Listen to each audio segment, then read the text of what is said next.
Bon, quand on débute sur un PEA, il y a une question qui revient, tout le temps, c'est quel ETF S&P 500 choisir?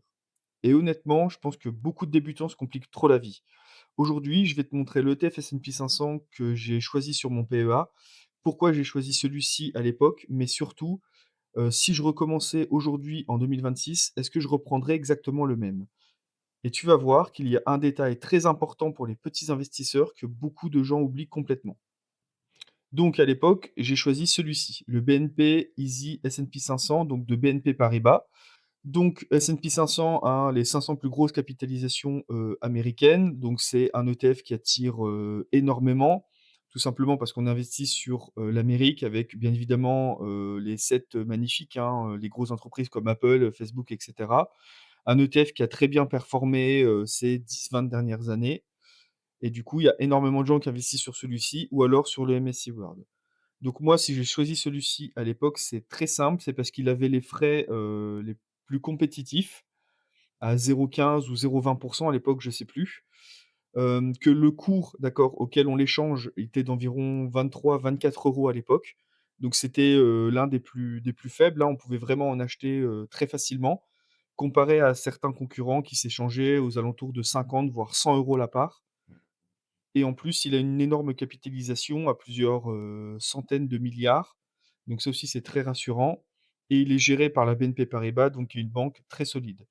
Donc j'avais choisi celui-ci à l'époque. Aujourd'hui, sur, Boursorama, sur le PEA Boursorama, je ne choisirais peut-être plus celui-ci. Alors, donc ici, vous on retrouve le BNP Paribas, donc celui que j'ai choisi, d'accord? Avec son code ISIN et son ticker si jamais vous aussi vous voulez, les comparer.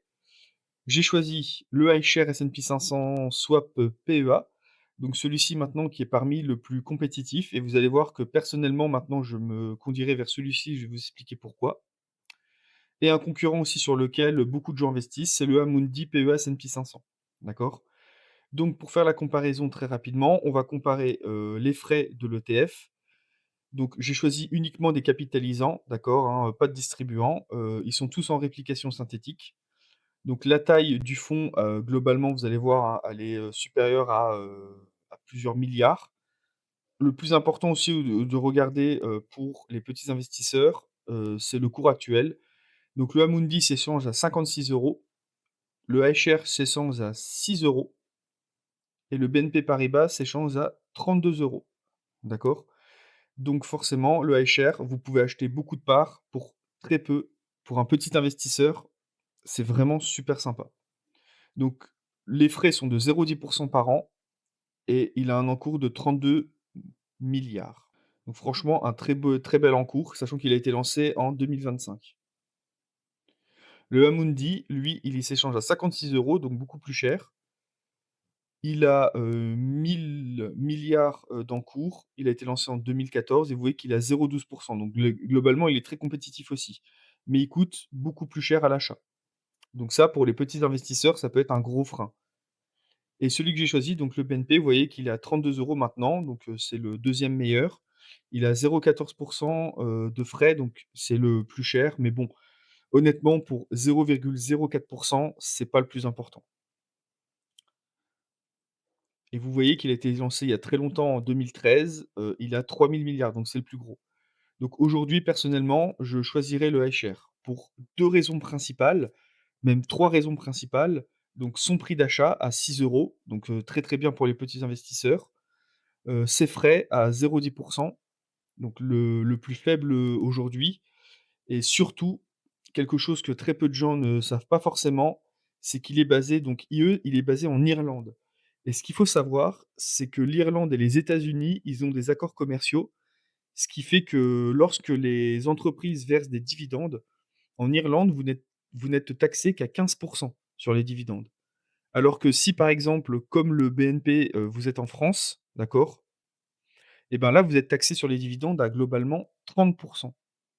Donc aujourd'hui, il vaut mieux être basé en Irlande, il vaut mieux que votre ETF soit basé en Irlande pour profiter de cet avantage fiscal entre, l'Irlande et les États-Unis. Et il y a aussi, quelque chose de très intéressant avec BNP, non, pardon, avec Boursorama, c'est que sur le PEA Boursorama, vous ne payez pas de frais, d'accord, de courtage à l'achat. Donc personnellement aujourd'hui, je choisirais l'iShare, d'accord? C'est celui-ci, donc vous avez le code EASYN ici et le ticker ici si vous voulez le retrouver facilement. Donc vous faites copier-coller et personnellement, moi désormais sur, mon PEA, je vais investir sur l'iShare. Donc aujourd'hui, quelqu'un peut littéralement commencer à investir sur le S&P 500 avec seulement quelques euros, d'accord? Donc là, globalement, bah, 6 €, hein, c'est imbattable et je pense que psychologiquement, ça change énormément de choses pour les débutants. C'est beaucoup plus simple à gérer, du coup. Par contre, personnellement, je ne revendrai pas, du coup, le BNP, Paribas.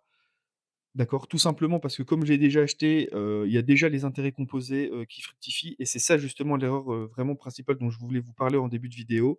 C'est que beaucoup revendraient en fait leur ETF pour racheter le nouveau, sauf que je pense que c'est pas du tout une bonne idée. Donc même si ça vous rajoute une ligne supplémentaire dans votre portefeuille, c'est pas très grave. C'est que si vous avez déjà investi sur votre ancien ETF, vous le laissez, d'accord? Et vous investissez votre, par exemple, si vous faites du DCA, tous les nouveaux versements que vous allez faire, vous le faites sur l'iShare, d'accord? Ça sert à rien de vouloir changer, parce que sinon vous allez, couper, les intérêts composés. Donc au final, il n'y a pas forcément, un ETF parfait. Le plus important, c'est surtout de choisir, une stratégie simple que tu vas réussir à tenir pendant des années. Donc c'est pour ça que moi personnellement, vous voyez, j'ai que 4 ETF et honnêtement, garder une stratégie simple, ça vaut beaucoup plus que de vouloir optimiser, chaque détail, dès le départ, en fait. Quand vous êtes débutant, ça sert à rien de vouloir faire de la suroptimisation, c'est pas ça qui va, faire une énorme différence sur les 20 ou 30 prochaines années. L'objectif quand on est débutant, c'est déjà de commencer à investir et ensuite de choisir globalement les bons investissements. Et ensuite, quand vous serez des investisseurs, beaucoup plus, aguerris, à partir de là, vous pourrez commencer à vous intéresser à optimiser, les frais et cetera. Donc surtout, bah, n'hésitez pas à me dire en commentaire, quel ETF vous avez choisi, dans votre PEA et pourquoi? Et si jamais, vous débutez, dans l'investissement, bah, n'hésitez pas à me dire, lequel vous allez choisir. Et bien sûr, bah, si vous avez aimé la vidéo et qu'elle vous avait été utile, n'hésitez pas, à la liker et à vous abonner. Merci, ça m'aide à développer énormément la chaîne.